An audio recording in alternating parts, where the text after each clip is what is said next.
اس پر مزید بات کر لیتے ہیں. ہمیں جوائن کیا امیر جماعت اسلامی کراچی مدم ظفر صاحب نے. بہت بہت شکریہ مدم صاحب اپنا قیمتی وقت ہمیں دینے کے لیے پروگرام میں.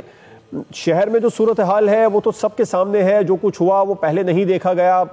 فلائی اوورز میں شگاف پڑ گئے ہیں, بستیوں کی بستیاں زیر آب آ گئی ہیں. جو مشینری منگوائی گئی تھی وہ بھی پانی میں بہتی ہوئی نظر آ رہی ہے. جو ٹاؤنز جماعت اسلامی کے پاس ہیں مدم ظفر صاحب کراچی کے اندر, ان ٹاؤنز میں بھی صورتحال ابتر ہے.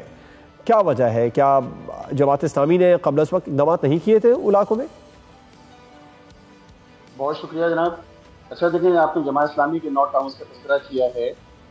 مجموعی طور پہ اس وقت شہر کے اندر بعض ٹاؤن ایسے ہیں, اوور آل شہر کے اندر جو ہے وہ بعض جگہوں پر زیادہ بارش ہوئی ہے. اور جس طرح سرجانی ٹاؤن اور گڈاب کا علاقہ ہے, یہاں بارش زیادہ ہوئی ہے ملی میٹر کے لحاظ سے, اور بعض علاقوں میں کم بارش ہوئی ہے.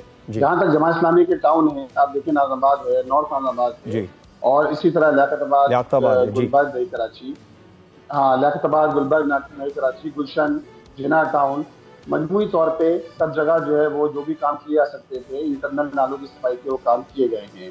البتہ بات یہ ہے کہ جب اربن فلڈنگ کی صورتحال پیدا ہوتی ہے, جو میجر نالے ہیں شہر کے ان میں پانی نہیں جاتا تو یہ پانی بیک کرتا ہے, اور بیک کرنے کے نتیجے کے اندر ہوتا یہ ہے کہ اربن فلڈنگ کی صورتحال پیدا ہو جاتی ہے. البتہ اس دفعہ بارش کے اندر ایک چیز بہرحال جو بہتر نظر آئی, 1122 کہیں نہ کہیں موجود تھا, پچھلی بارش میں بالکل موجود نہیں تھا. اسی طرح پی ڈی ایم اے کے اہلکار بھی کہیں نہ کہیں موجود تھے, ڈیزاسٹر مینجمنٹ کے پچھلی دفعہ تو بالکل بھی نظر نہیں آ رہے تھے کہیں یہ اہلکار موجود ہوں.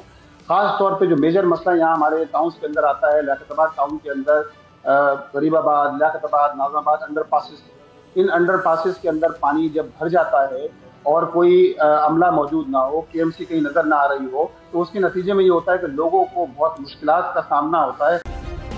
سبسکرائب کریں اور بیل دبائیں تاکہ کوئی خبر رہ نہ جائے.